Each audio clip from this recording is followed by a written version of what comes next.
হরে কৃষ্ণ। সাধু সঙ্গ হলে কি হয় এই পাঠটা শুনলে বুঝতে পারবে। একদম আমি প্রত্যক্ষ ঘটনা বলছি, শোনো। গীতামৃতে বর্ণনা দিয়েছেন, সাধুসঙ্গ সর্বশাস্ত্রে কয়, লবমাত্র সাধুসঙ্গ সর্বসিদ্ধি হয়। এক সাধু, তিনি একটা গাছের তলায় বসে ভগবানের পাদপদ্ম ভজন করছেন। দিবারাত্রি যখনই দেখা যায় তিনি ভগবানের নাম জপ করছেন। এখন একটা ডাকাতের দল ওই পথ দিয়ে যাচ্ছিল। যেতে যেতে দেখছে যে একজন সাধু গাছের তলায় বসে আছে এবং সাধুও তাদেরকে দেখল। সাধুর যখন দৃষ্টি পড়ল সেই ডাকাত দলের ওপর, তখন ডাকাতরা বলছে, এই রে, সাধু তো আমাদের দেখে ফেলল, এবার কি হবে? এ তো আমাদের কথা আগামীকাল সবাইকে বলে দেবে, আর তখন আমরা ধরা পড়ে যাব। তাহলে এক কাজ করো, সাধুর এখানে শিরচ্ছেদ করে দাও, তাহলে আমাদের কথা আগামীকাল আর কেউ জানতে পারবে না। এই বলে ডাকাতের সর্দার অস্ত্র বের করছে সাধু শিরচ্ছেদ করবে বলে। তখন সাধু সেই ডাকাত দলদের বলছে, আমি তো কোনো অন্যায় করিনি, তোমরা তোমাদের কাজে যাচ্ছ, আমি আমার কাজ করে যাচ্ছি, তো আমাকে শিরচ্ছেদ করাটা কি তোমাদের ঠিক হবে? যতই বলো না কেন, আজকে তুমি আমাদের কাছে ভালো কথা বলছো, কাল যখন সূর্যোদয় হয়ে যাবে তখন তুমি জনসমাজের কাছে গিয়ে আমাদের কথা প্রকাশ করে দেবে, আর তখন আমাদের শিরচ্ছেদ হবে। তো তারপর ডাকাতদের সর্দার বলল, একটা শর্তে আমি তোমাকে ছেড়ে দিতে পারি। তখন সাধু বলল, কি শর্ত? যদি তুমি আমাদের দলে যোগ দাও তাহলে তোমাকে আমরা ছেড়ে দেবো। তখন সাধু তো টেনশানে পড়ে গেছে, আমি একজন সাধু হয়ে ডাকাতদের দলে যোগদান করব? তো কিছু করার তো নেই, মানে না যোগ দিলেও নয়। তখন সাধুটি বলল, তোমাদের দলে যোগ দিলে আমাকে কি কি করতে হবে? তোমাদের দলে তো কিছু নিয়ম আছে। তখন ডাকাতদের সর্দার বলল, হ্যাঁ, আমাদের দলে নিয়ম আছে। তখন ডাকাতদের সর্দার বলল, আমাদের দলে 11 জন আছি, আর এই 11 জন যা পাই মিলেমিশে আমরা সেটা ভাগ করে নিই, আর এক মাস করে একজন ডাকাত দলের সর্দার হবে, মানে 11 মাসে একজন করে ডাকাত দলের সর্দার হবে, আর সেই দলের সর্দার যা বলবে আমাদের সেই কথা মেনে চলতে হবে। তো তুমি যদি আমাদের দলে যোগ দাও, মানে সেই ডাকাত দলের সর্দার সেই সাধুকে বলছে, তুমি যদি আমাদের দলে যোগ দাও তাহলে 12 জনের 12টা মাস ঠিকঠাকভাবে আমরা চালিয়ে নিতে পারবো, 12 মাসে 12টা সর্দার আমরা পেয়ে যাব, এবং আমরা সকলে এক মাস করে ডাকাত দলের সর্দার হব। আর তুমি যদি আমাদের এই প্রস্তাবটা মেনে নাও তাহলে আর তোমার শিরচ্ছেদ হবে না। তখন সাধুটি বলল, আচ্ছা ঠিক আছে, তাই হবে। তো এইবার ডাকাতি করতে গেছে, একজনে এক মাস করে পালা পড়েছে। এইবার সাধুর পালা পড়েছে। এইবার সাধু সেই ডাকাত দলের সর্দার হয়েছে।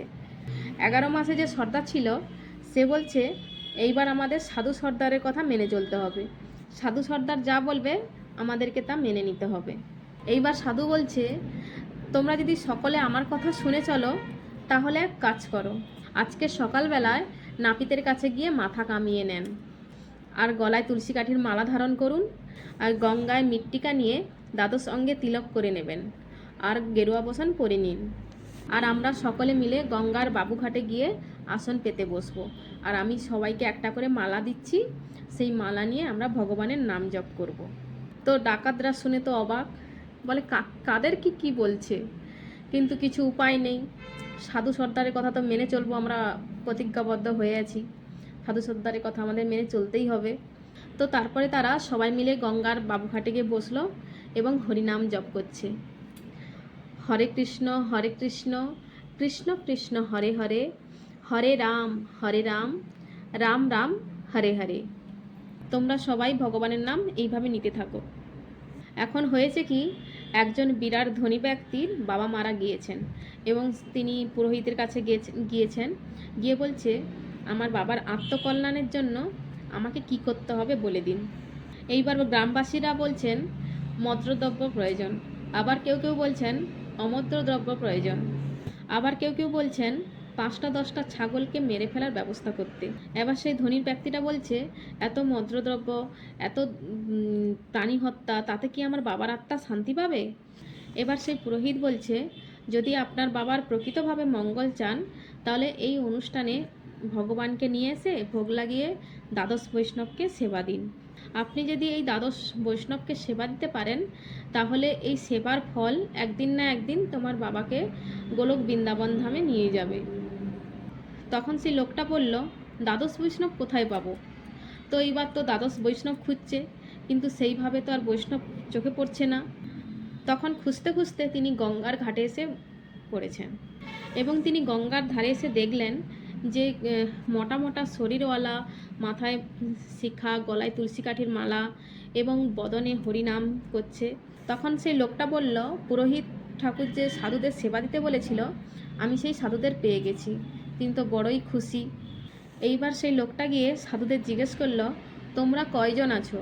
তখন সাধু সর্দার বলছে আমরা 12 জন সাধু আছি। বলে 12 জন সাধু? বলে হ্যাঁ, 12 জন সাধু।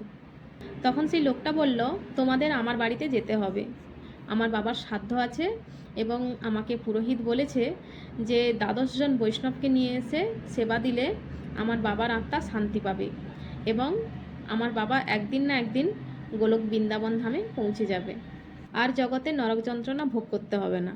তোমরা এবার আমার বাড়িতে চলো। তখন 11 জন ডাকাত বলছে, আমাদেরকে নিয়ে যাবে? এই সাধু কি তাহলে আমাদের সমস্ত কথা বলে দিয়েছে এই ব্যক্তিকে? তখন সেই ডাকাতরা ভাবছে, এইবার আমাদেরকে নিয়ে গিয়ে মেরে ফেলবে। যখন তাদের সবাইকে পালকিতে করে নিয়ে যাচ্ছে এবং পালকির দরজা যখন বন্ধ করে দিচ্ছে, তখন সেই ডাকাতরা ভাবছে, আমাদের আর রক্ষে নেই, আমাদের মৃত্যু অনিবার্য। তারপর সেই ডাকাতদের নিয়ে গিয়ে তো পা ধুয়ে দিচ্ছে। এমন সময় দেখছে সামনে একটা কালী মন্দির।